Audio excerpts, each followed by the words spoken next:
नमस्कार, जनतंत्र टीवी देख रहे हैं आप और मैं हूं आपके साथ स्वाति आर्य। हमारी इस खास पेशकश में आप सभी का स्वागत है। खबरें, न्यूज हमारी रोजमर्रा की जिंदगी का वो साधन है जो हमें देश और दुनिया की घटनाओं से अपडेट रखती है। इन खबरों से हम दूर नहीं रह सकते। टीवी में, रेडियो में, न्यूज़पेपर में, चाय की दुकानों पर, चाक चौराहों पर, कहीं ना कहीं इन खबरों से हमारा आमना सामना हो ही जाता है। लेकिन देखा जा रहा है कि जिन खबरों का इस्तेमाल हम समाज सुधार के लिए करते आ रहे थे, उन्हीं खबरों से हमें आज तनाव या यूं कहें कि स्ट्रेस होने लगा है। और इस मॉडर्न वर्ल्ड में टेंशन कैसी? पर भाग दौड़ भरी इस जिंदगी में खबरें कुछ ऐसी भी हैं जो आपको पॉजिटिविटी देंगी, आपके स्ट्रेस को टाटा बाय बाय कर देंगी। तो जनतंत्र टीवी आपके लिए कुछ ऐसी ही खबरों का पिटारा लेकर आया है जो आपको और आपका माइंड कूल कर देगा, क्योंकि इन खबरों को देखकर आप जरूर कहेंगे कि हमने देखी गुड न्यूज।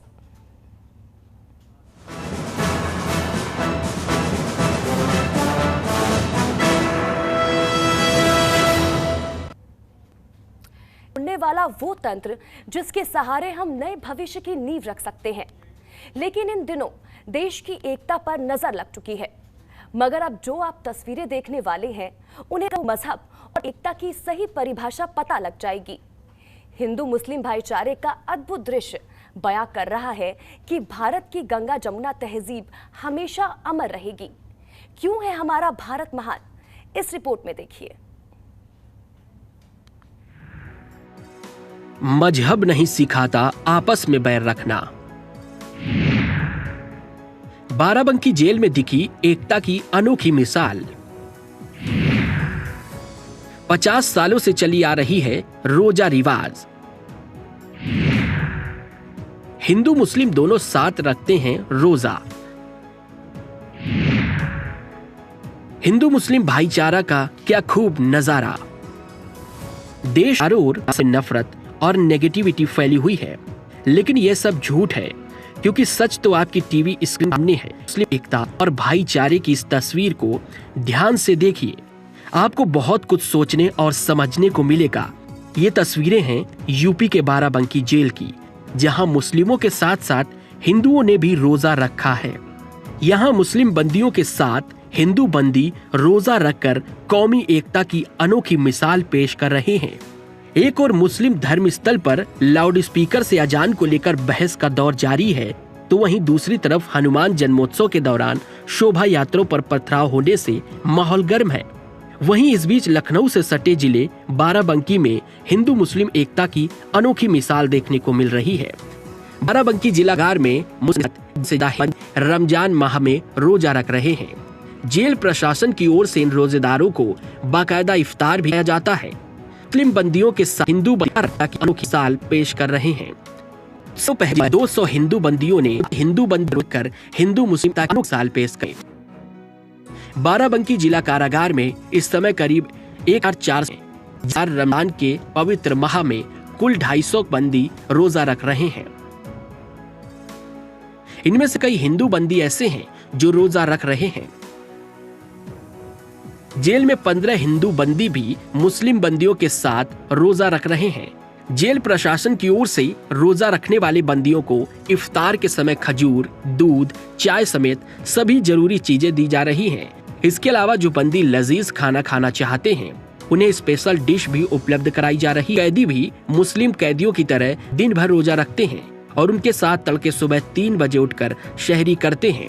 इस दृश्य को देखकर जेलर भी खुश हैं। बाराबंकी जेल आलोक शुक्ला ने बताया है कि जेल में इस तरह के हिंदू मुस्लिम भाईचारा को देखकर दिल खुश हो जाता है। रोजेदारों के लिए जरूरी है उन सभी चीजों की व्यवस्था की जा रही है।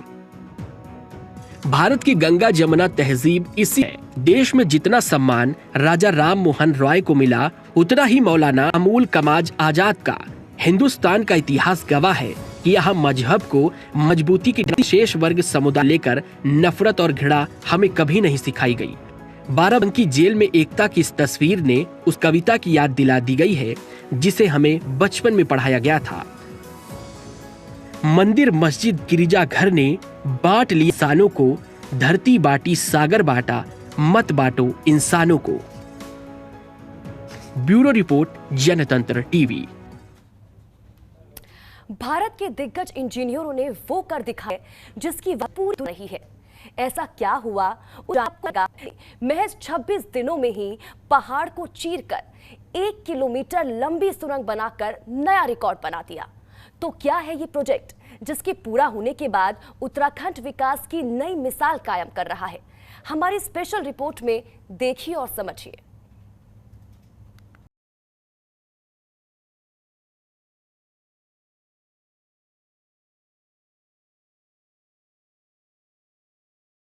भारतीय कंपनी ने किया कमाल, 26 दिनों में किया अजूबे का निर्माण। देश के किस हिस्से में बना नया रिकॉर्ड? आधुनिकता के दौर में भारत भी तेजी से मॉडर्न हो रहा है। टेक्नोलॉजी के मामले में भी भारत दूसरे राज्य को टक्कर दे रहा है। इसका जीता जागता सबूत है 1012 मीटर लंबी रेल सुरंग। देश की दिग्गज engineering company Larsen and Toubro ने नया कीर्तिमान रच दिया है। L&T के इंजीनियरों ने केवल 26 दिनों में पहाड़ को किलोमीटर से बना डाली। ये सुरंग उत्तराखंड में ऋषिकेश और कर्णप्रयाग रेल मार्ग पर बनाई गई है। पहाड़ों में बना नया रिकॉर्ड। ऋषिकेश और कर्णप्रयाग रेल प्रोजेक्ट 16,216 करोड़ रुपए का है। इसे शिवपुरी से 82 तक के बीच बनाया गया है। सुरंग 1 किलोमीटर लंबी है, जिसे 26 दिनों में ही बनाकर तैयार किया गया है।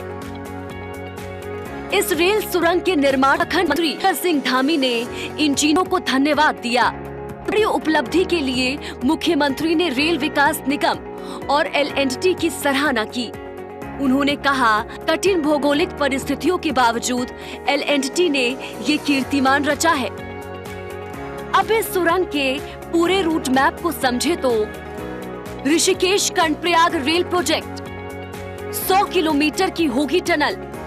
125 किलोमीटर लंबे इस प्रोजेक्ट के पूरा हो जाने के बाद देवप्रयाग, टिहरी गढ़वाल और कर्णप्रयाग आपस में रेल लाइन से जुड़ जाएंगे। इसके तहत 100 किलोमीटर रेल लाइन सुरंगों के अंदर से ही गुजरेगी। अब तक 35 किलोमीटर से ज्यादा सुरंगें बनाई जा चुकी हैं। 17 और सुरंगें बनाई जानी हैं। 17 सुरंगों में से 11 सुरंगों की लंबाई 6 किलोमीटर से ज्यादा होगी। इन सुरंगों का व्यास 8 किलोमीटर होगा। इनमें 6 मीटर व्यास की निकासी सुरंग भी शामिल है। इस प्रोजेक्ट से ऋषिकेश से कर्णप्रयाग का सफर 2 घंटे में पूरा हो जाएगा। 4 घंटे में आप ऋषिकेश से बद्रीनाथ पहुंच जाएंगे। ऋषिकेश कर्णप्रयाग रेल लाइन का प्रोजेक्ट उत्तराखंड के लिए काफी अहम है। ये रेल परियोजना बद्री और केदारनाथ यात्रा का स्वरूप बदल देगी। इस वजह से केदारनाथ, बद्रीनाथ आने वाले तीर्थ यात्रियों का न ही समय बचेगा, बल्कि खर्च भी कम होगा। परियोजना को 2025 के दिसंबर तक पूरा करने का लक्ष्य रखा गया है। इस परियोजना के निर्माण के लिए रेल विकास निगम 9 पैकेज और 54 फेज में काम को बांटा है। इन सभी पैकेजों में rail tunnel, edit tunnel, rail bridge तथा रोड ब्रिज के कार्यों को अंजाम दिया जा रहा है। इन 9 पैकेज में 80 फेज में काम किया जा रहा है। देश में अब तक की सबसे लंबी 14.08 किलोमीटर रेल सुरंग भी इसी परियोजना पर तैयार हो रही है। जनासू तक ये रेल सुरंग डबल ट्यूब टनल होगी। केंद्र सरकार ने उत्तराखंड में विकास की गति को बढ़ाते हुए रेल लाइनों के विस्तार पर तेजी से काम शुरू कर दिया है। यमुनोत्री, गंगोत्री यानी 4 धाम यात्रा को भी रेलवे लाइन से जोड़ने का काम शुरू हो चुका है। राज्य और केंद्र सरकार की मदद से पहाड़ का विकास का शिखर छू रहा है। पहले को आसान करना कम नहीं। मौसम की मार के बावजूद उत्तराखंड मॉडल बाकी पहाड़ी राज्य के लिए एक नई मिसाल है।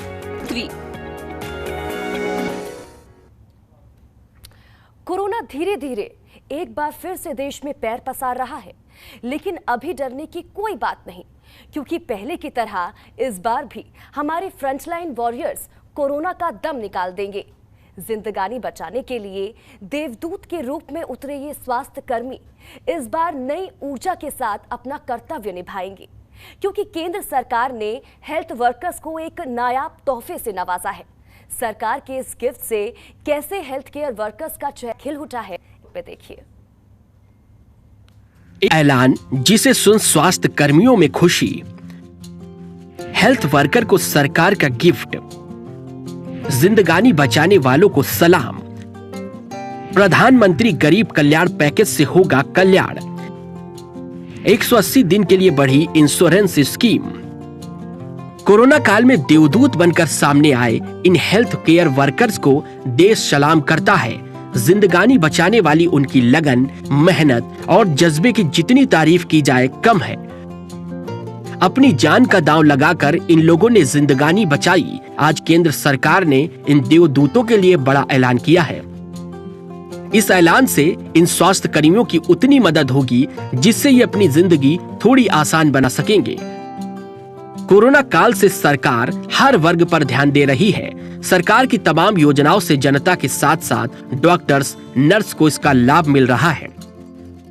इन्हीं सब योजनाओं में से एक है प्रधानमंत्री गरीब कल्याण पैकेज, जिसका सीधा लाभ हेल्थ केयर वर्कर्स तक पहुंचता है। लेकिन सरकार ने इस बीमा की अवधि बढ़ा दी है। जी हां, कोरोना से लड़ने वाले स्वास्थ्य कर्मियों के लिए केंद्र सरकार की बीमा योजना को 180 दिनों की अवधि के लिए बढ़ा दिया गया है। सरकार के द्वारा आधिकारिक रूप से इसकी जानकारी दी गई है।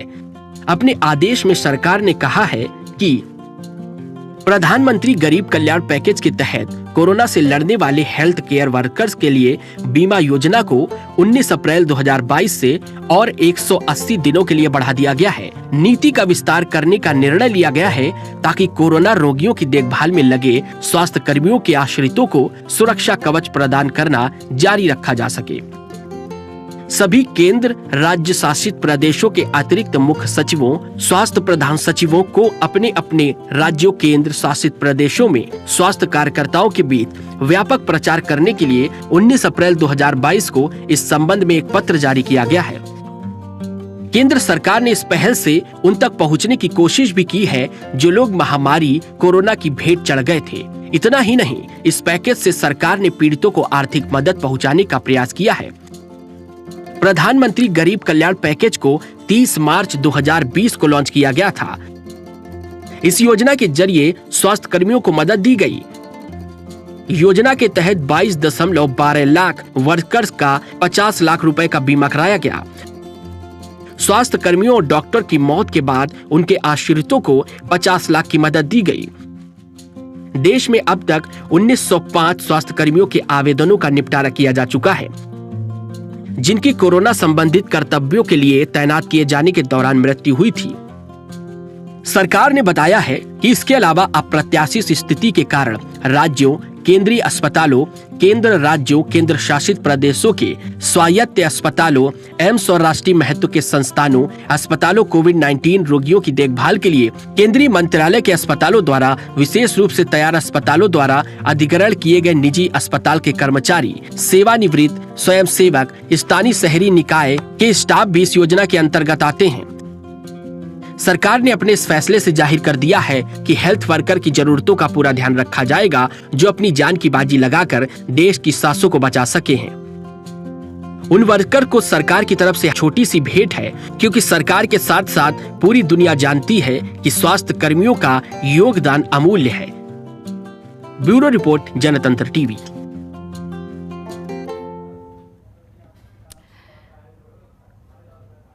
तो देखिए, हेल्थ वर्कर्स को सरकार की तरफ से एक नायाब तोहफा दिया गया है। दरअसल पिछले 2 साल से ज़्यादा से आपको बता दें कि देश में कोरोना की वजह से जिस तरह की स्थिति बनी हुई है, और ऐसे में हमारे डॉक्टर्स और फ्रंटलाइन वर्कर्स की तरफ से जिस तरह से कामकाज किया गया, दिन रात मेहनत की गई और अपने कर्तव्य का पालन किया गया, उसी को देखते हुए सरकार की तरफ से एक नायाब तोहफा हमारे फ्रंटलाइन वर्कर्स और डॉक्टर्स को दिया गया है। चलिए बढ़ते हैं आगे। धरती का स्वर्ग कहे जाने वाले कश्मीर में इस साल उन्होंने 10 साल का रिकॉर्ड तोड़ दिया है। इस बार एशिया के सबसे बड़े ट्यूलिप गार्डन खुलने के कारण यहां बड़ी संख्या में पर्यटक आ रहे हैं। पर्यटकों की संख्या बढ़ने से कश्मीर के लोगों की आय में इजाफा हो रहा है। जम्मू कश्मीर में टूटा पर्यटकों का रिकॉर्ड।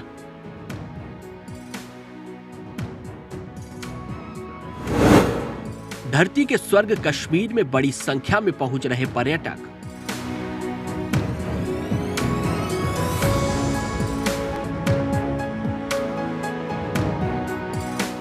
जम्मू कश्मीर की खूबसूरत वादियां फिर से पर्यटकों को अपनी ओर आकर्षित कर रही हैं।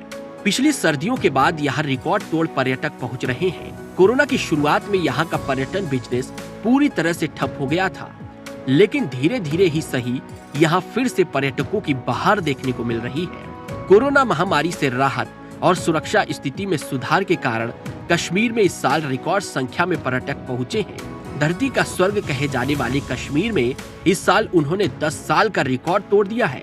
इस बार एशिया के सबसे बड़े ट्यूलिप गार्डन खुलने के कारण यहाँ बड़ी संख्या में पर्यटक आ रहे हैं। कश्मीर की डल झील के किनारे जबरवान पहाड़ियों से घिरे इस गार्डन में 15 लाख से ज्यादा फूल हैं। ट्यूलिप गार्डन 23 मार्च से पर्यटकों के लिए खुला है। पर्यटकों की संख्या बढ़ने से न केवल कश्मीर के लोगों की आय में इजाफा हो रहा है, बल्कि ट्रैवल और टूरिज्म से जुड़ी कंपनियों को अच्छी आय हो रही है। कश्मीर की डल झील भी दुनिया भर में चर्चित है। यहाँ के शिकारों की सैर के लिए भी काफी संख्या में पर्यटक आते हैं। इसके अलावा हाउस बोट उत्सव और साहित्यिक उत्सव जैसे भव्य त्योहारों में भी पर्यटकों को आकर्षित करने के लिए महत्वपूर्ण भूमिका निभाई है। इस साल पर्यटन उद्योग ने और ज्यादा पर्यटकों को आकर्षित करने के लिए प्रयास तेज कर दिए हैं। रोजगार का मुख्य जरिया।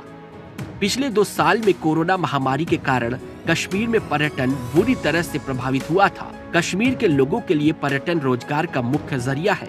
यहाँ न केवल देशी बल्कि विदेशी पर्यटक भी आते हैं। आंकड़े के अनुसार इस क्षेत्र की अर्थव्यवस्था में करीब 7% योगदान पर्यटन का है। टूरिज्म कंपनियों के लिए भी फायदेमंद।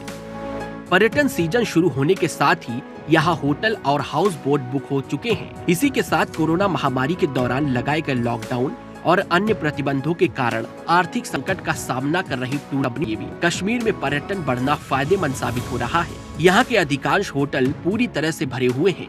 स्थिति यह है कि कमरे के शुल्क में 40 से 80% की तेज वृद्धि दिख रही है। इसी के साथ दिन और रात गणतंत्र टीवी। और चलिए अब जाते जाते हम आपको खूबसूरती की उन गलियों में ले जाना चाहेंगे जहां वादियां हैं, बर्फ है, चारों तरफ स्वर्ग जैसी शांति और नीला नजारों को देखकर खुद यहां जाने से अब नहीं पाएंगे।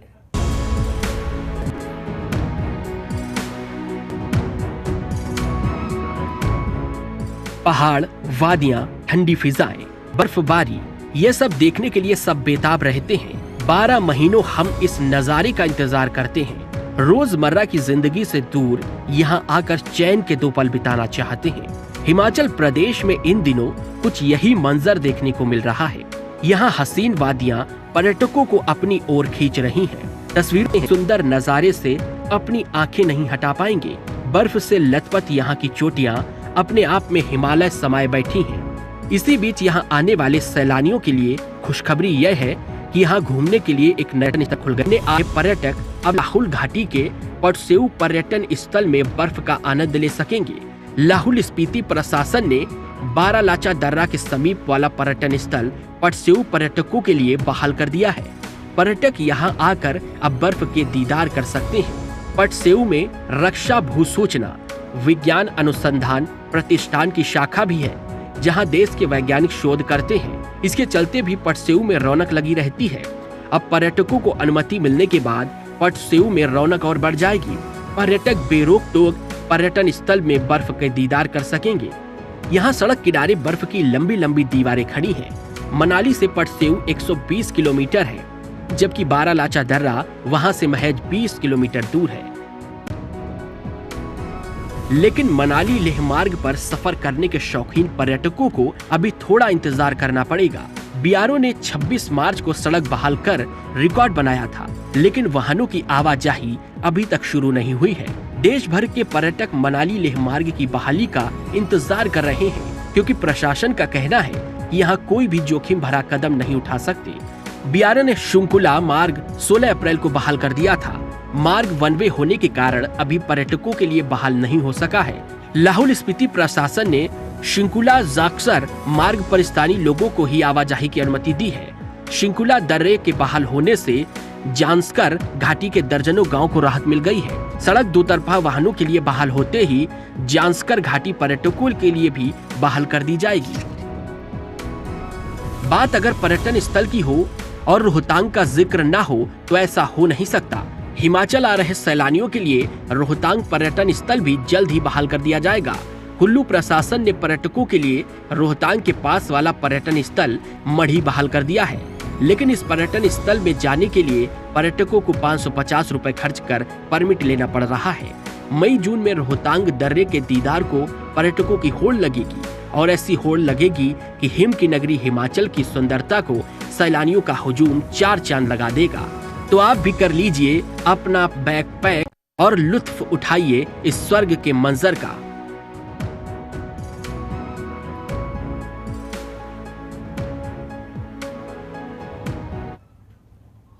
और इसी के साथ ही हमारी इस खास पेशकश में फिलहाल इतना ही। आप बन रहे हमारे साथ। नमस्कार।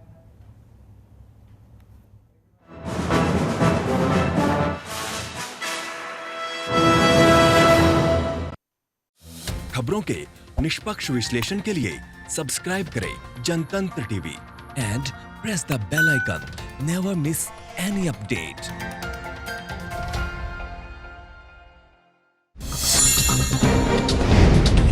डाउनलोड कीजिए जनतंत्र टीवी ऐप को, जो कि अवेलेबल है गूगल प्ले और ऐप स्टोर पर।